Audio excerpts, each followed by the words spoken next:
Hello everyone, today is October the 2nd, 2018. It is a Tuesday, and I am once again out here at the AMC to take advantage of their wonderful half-price Tuesday. Today I'm going in to see Smallfoot. I guess they couldn't call it Littlefoot because Don Bluth and all of his awesomeness probably already owns that name. At any rate, joining me today is Clatters the Trash Panda. Take a bow, Clatters. Yes, so we're going in to see a movie about giant hairy monsters. Does that scare you? Okay, well, I guess that's because they're kind of like you, hairy monsters, only you're much smaller, right?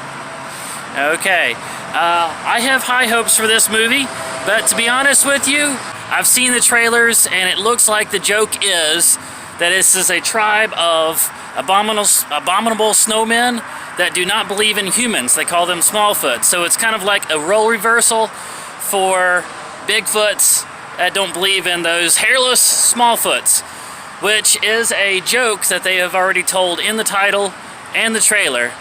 So I don't know if this is going to be a one-trick kind of joke where they just keep telling the same joke over and over. That will not make for a good movie, but I'm willing to give it a chance.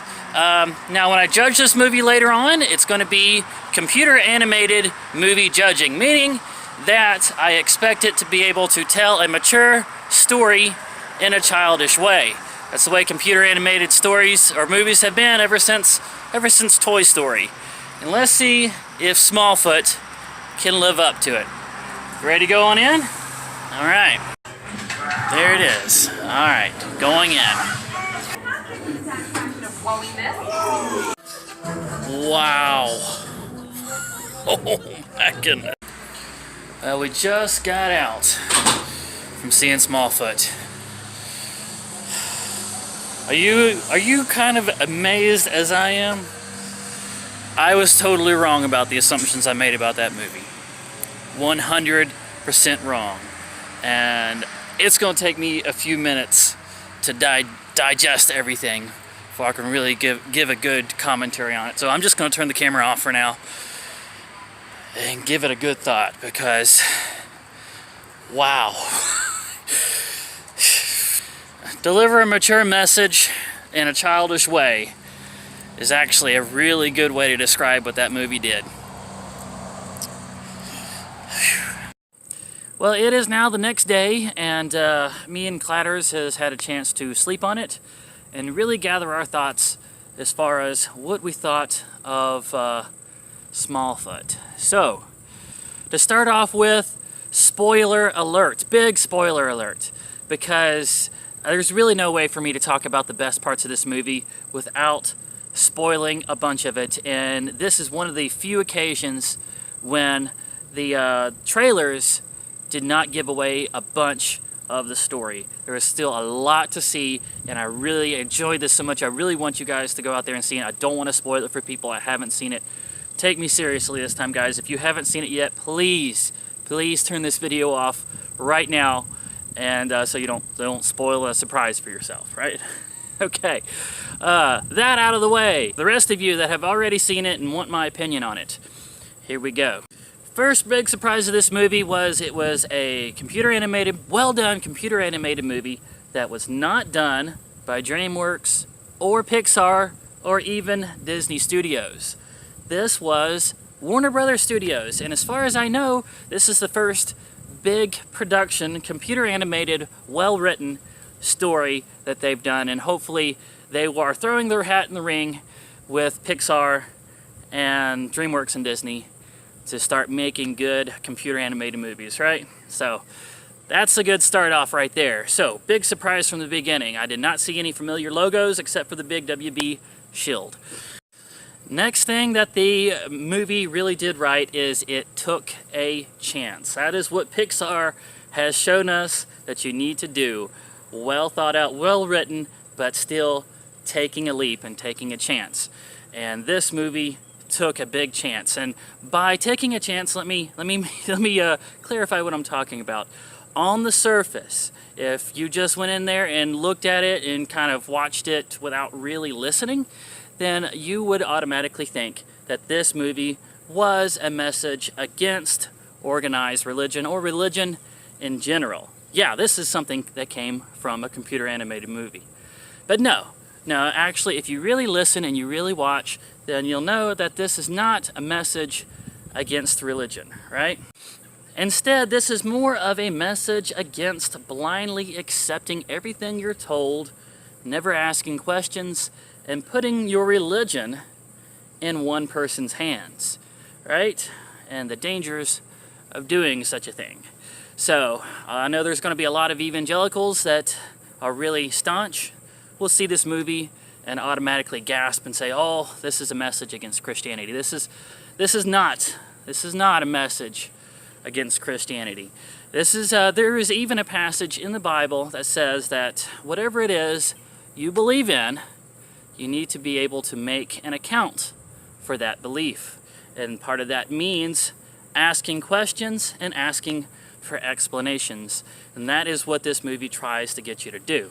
Because let's just be honest, there is a lot of religions out there in the world, many of which are false religions. I know, I just said it, right? I'm sorry, guys. I'm not a Unitarian. I do believe that there's billions of people out there believing a lie, and they are a part of a false religion. And they will continue to stay stuck in that false religion if they never ask questions and they never question their leadership and their doctrine and really look into it and start trying to find explanations for themselves. So that is part of the big message of this movie, and I believe it is a good message.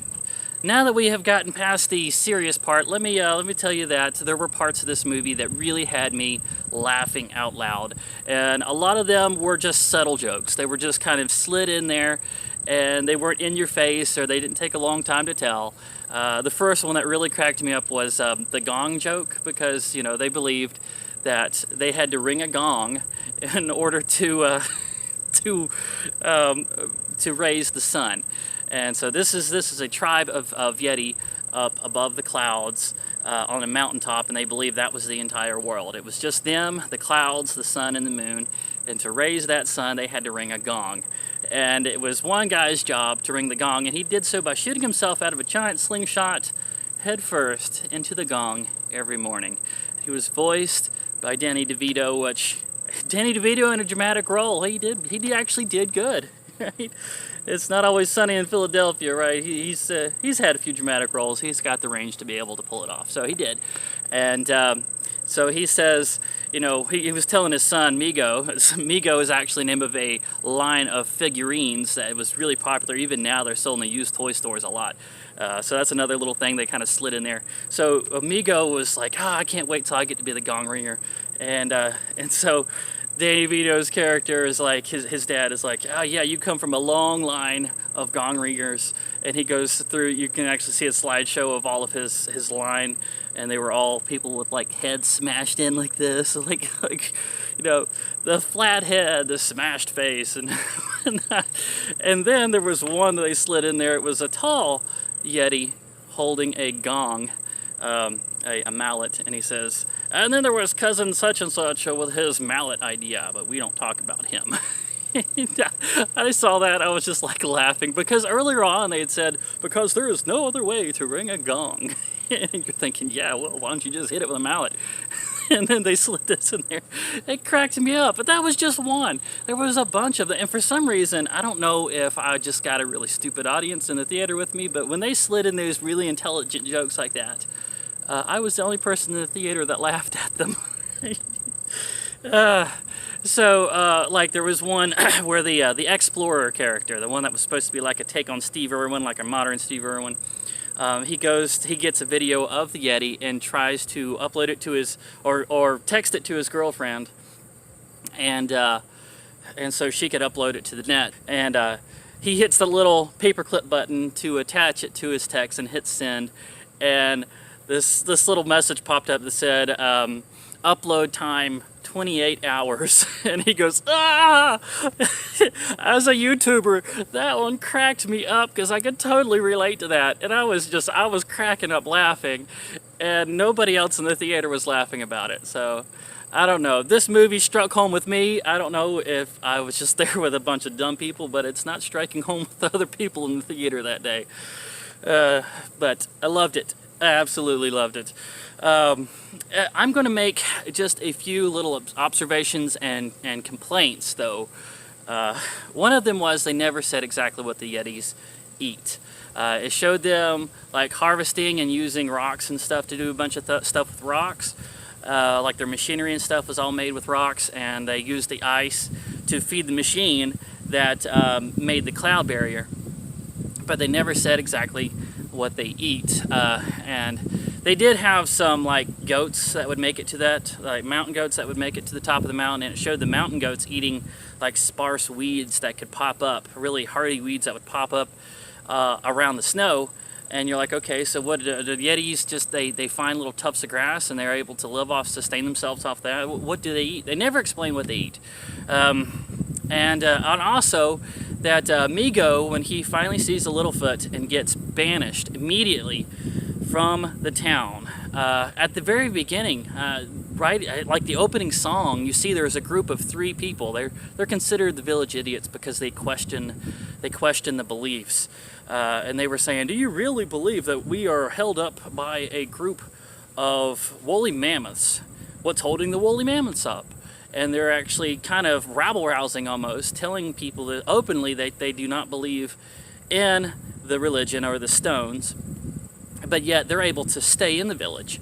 But as soon as Migo says, I've seen a Littlefoot, and I think that the stones are actually wrong, he gets banded immediately. So I'm not sure exactly why these other 3 were given a pass and continued to be allowed to stay in the village while questioning beliefs, and Migo was not. And they never explained exactly why. Maybe it's because his dad was the gong ringer, and so he was in a position of power and therefore needed to be a little more in conformity to the beliefs of the leadership. So maybe that had something to do with it, but they never explain it. I wish they would have. And the last thing I'm going to complain about was the slapstick at the beginning of the movie. Really drug. So when Migo finally finds his way down through the cloud barrier and starts finding his way to the human village, it's I'm talking Nacho Bear level. The squirrel that's following after the acorn in Ice Age kind of just slapstick, and it drags and it gets really boring. I mean, he gets stuck in a crashed airplane, and somehow when he starts to fall down the side of the mountain, the engines get jump-started and he gets shot down further. He gets stuck in a giant snowball, and then he destroys a suspension bridge. And these are all slapstick stuff that we've seen in cartoons since Warner Brothers has begun back in the, 50s, 60s, and it just drug and it got really boring. And so I was just like, oh goodness, is this all we're gonna see? That's all we're gonna see is just a Yeti cartoon getting himself hurt. But once he got to the village and the story started moving along, it won me back quickly. But that first part drug. So if you guys go to see it and you're questioning it at the beginning, just take it from me. Just sit through that first part and continue watching. It gets better. Another part of this movie that's going to seem bad at the beginning but then gets better as it goes along is the music. And they did the Moana method of music, where they have pretty much one song that goes throughout the entire movie. And some of it is sung at the beginning and then it stops, and then later on when the story picks up somewhere else, you can hear that same chorus start up, so you can tell this is like the middle of the song now. And the first 2 parts of that song are really boring and very forgettable. But then, oh my goodness, then when the Stonekeeper sings the 3rd part, the last part of the song, and he really starts getting into it, and you get to that payoff at the end of this song, it all comes through and it's really good. So there was that. There was one part of the music where they took Under Pressure, that old song from, the 80s, Under Pressure, and they turned it into like a boy band type thing, changed all the words and turned it into like a boy band choreography thing, and that was bad. It was just, I was just like, oh, please just get through this part, because it was just bad. But I'm willing to forgive that. Okay, so I have talked enough about this. Is there anything that you wanted to add? Okay, what is it? Is something you really liked or hated? Liked? Okay, so something you really liked. The video game references. Yes, you like video games too? I would not have thought so. Okay, so I guess you must have found an old Game Boy in a trash can one day, right? Or something like that, right? Oh, you're gonna have to tell me more about that later. The video game references were awesome. They had a Candy Crush reference that that had me laughing. And then somewhere in the town chase, they threw in a Pac-Man reference that was, again, subtle, not in your face, but still laugh out loud funny. And so that was great too. So I could just continue on and on about all the wonderful things I thought about this movie and how it just really blew my expectations out of the water. But just take it from me, it was really, really good. I'm going to give this one the coveted 9 out of 10. This one gets the 9 out of 10, guys. Go and see Smallfoot. Give this Warner Brothers studio the love they deserve, and just tell your friends about it. Let's get this one up there. Let's make Littlefoot a hit, please, guys. Love you all very much, and I will see you again in the next video. Take one last bow, Clatters. Clatters the trash band, everyone. See you in the next video.